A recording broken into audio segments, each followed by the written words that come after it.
Hey, what's up? It's Coach Justin from Ultimate Baseball Training. Welcome back to another video, and today we're talking all about hitting curveballs. Now, hitting fastballs is one thing, right? It's a straight pitch. Everything is based off of the fastball in terms of your timing, but when it comes to curveballs, when you start to see breaking balls, especially early on in your career, they can be a little intimidating, and unless you work on it, and unless you know really how to attack a curveball, then you're not going to really have a great chance of having success. And so in today's video, I thought it'd be really helpful to talk about curveballs, hitting curveballs. What do you need to focus on? What do you need to look for? And then more importantly, what do you need to actually work on when you go out to the field? Because you're not going to get better at hitting curveballs by sitting on the couch, by just strictly watching this YouTube video. Obviously, there's work involved. You got to go put in the time, put in the hours, put in the work. But what specifically should you work on? That's what we're going to be talking about in today's video. Let's get started. All right, so first, let's talk about what to focus on. And number one, you need to learn the shape of the pitch, okay? So what I mean by that is obviously a curveball is not straight. It's going to curve. And you've got 12-6 curveballs that have more of a, off the table curve. And then you've got, different variations in between. Like if you were to look at a clock, they all have a little bit of a different shape depending on the pitcher. But overall, across the board, you have to start learning what a curveball looks like. And more importantly, what I'm getting at here is you have to learn, and it's a hard thing to learn, it takes practice, but you have to learn if you're gonna attack this pitch, if it's a curveball that's coming and you're gonna make contact with it right here, belt high, that'd be a perfect curveball for you to crush over the fence, right? It is not gonna start belt high because it's gonna curve in a downward direction towards the plate. So it's actually the ones that are belt high, they're actually gonna start up a little bit higher and they're almost gonna look like balls out of the pitcher's hand. They're gonna look like they're high, but when you recognize it's a curveball, you have to realize the shape of the pitch, those ones that start out high, those are the ones that are gonna break for a strike. Those are the ones you wanna swing at. But if it starts out, on the flip side, if the curveball starts out of his hand and it looks like it's this low, well then that pitch, due to the shape of the pitch, that's gonna break down and out of the strike zone and it's gonna finish as a ball. So those are the pitches that you wanna take. So I think it's just so important for you to understand the shape of the pitch. So how do you learn the shape of a curveball, the shape of that pitch? Well, a great way to do it is stand in on bullpens. So you have to, ask the pitcher beforehand, but if you've got a guy that has a pretty good curveball, put your helmet on, ask him beforehand. It'll help him out because it's a real hitter standing here in the batter's box, but you're not swinging, you're just standing in on the bullpen. And what you should do, you shouldn't just stand here like this and watch curveballs go by. What you should do is you should work on, as you go into your load and your stride, what do they look like, and have an aggressive take, but that'll really help you understand and visualize, okay, I'm seeing it in real life, this is what the shape of a curveball looks like. So that's a great way to work on it. Another important point to mention is with curveballs, you want to hit it not where it is, where you see it, obviously when the pitcher releases it, because like I just talked about, due to the shape of the pitch, it's going to start out high. So obviously, you're not going to hit the baseball up here, it's going to break and you're going to make contact down here. And so it's kind of like leading a receiver in football. A quarterback, if a receiver's running across the field, he can't throw it where the receiver currently is because then that pass is going to be behind him. Does that make sense? So he actually looks and sees, where's that receiver going to be? That's where I'm going to throw the ball. You have to look at where's that pitch going to be? That's where you're swinging.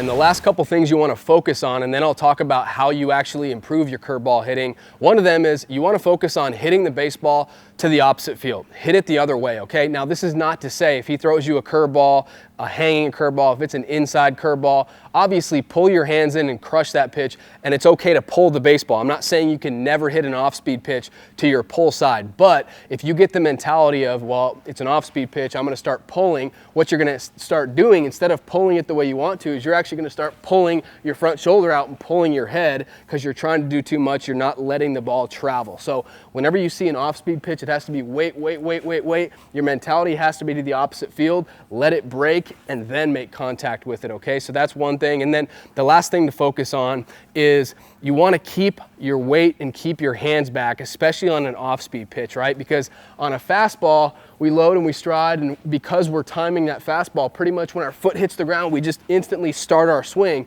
But a curveball, we've got to wait a split second. And as a hitter, you probably know that as soon as you're off balance, as soon as you get out over your front foot like this, you're kind of beat. So you've got to do your best when you recognize it's an off-speed pitch. Keep your head in between your feet. That'll keep you balanced, and keep your hands back. Head in between your feet, stay balanced up, just hold up a split second, right? Head between your feet, keep your hands back for just a split second longer, then fire. So that's what to focus on when it comes to hitting curveballs, what to focus on mentally in between the ears. Now, how do you actually get better at it? How do you actually improve it? You can actually improve it with tee work, okay? So one way is verbal commands off of the tee. So you have a teammate or a coach, dad, whatever. As you're going into your load, so you're in your stance, you got just your basic tee work here, you're in your stance, and when you load, when you pick this foot up, okay, you bring your foot up, and it doesn't have to be a leg kick, but when you load and you pick your foot up, they give you a verbal command. So if they say fastball, you get your foot down, you go right into your swing. If they say curveball, you kind of, so fastball would be fastball, boom, and I go into my swing. Curveball would be curveball, up, and I just delay everything just a split second longer. You see that? So fastball, boom. Curveball, up, boom, and it's just my foot gets down a little bit later. I'm keeping my head between my feet. I'm keeping my hands back. So verbal commands off of the tee is a great way to work on it. And then another way to work on it is mix up your soft toss. And so what I mean by that is traditionally you're just getting, you know, soft toss after soft toss, and they're all pretty much at your front hip, right? And they have a little bit of arc to them, but not much. That's simulating a fastball. So what you can have dad or your coach do is they can throw you, you know, traditional soft toss simulating a fastball, and then they can actually throw one with a little bit slightly more arc. Still, you don't want it to be ridiculous. You don't want to lob it up into the air and have it come down like a slow pitch softball, right? You still want to have a little bit of zip on it, but just slow it down, get enough arc to just slow it down ever so slightly and force you to, instead of, you know, sitting here and fastball, instead of doing that one time, you know, he can even give you a verbal command and combine the two. He can say curveball, then at that point, up, curveball, keep my hands back, wait a split second. That'll help you out. So mix it up with your soft toss. And then the last way to improve your curveball hitting is mix it up in batting practice. So I think too many hitters, all they receive is 45-mile-per-hour pitches that are lobbed right over the middle of the plate, just fastballs, and they're trying to see how hard and how far they can hit it. And that's great, getting served up those meatballs like that. It's important to kind of groove your swing, but you're not going to get any better at curveballs unless you see curveballs. So have your coach or dad mix in, you know, fastball, but then have them throw some curveballs. They don't have to be the filthiest curveballs in the world, just some that are a change of pace and have a little bit of spin on them. So have them, you know, throw overhand curveballs. That's a great way to do it.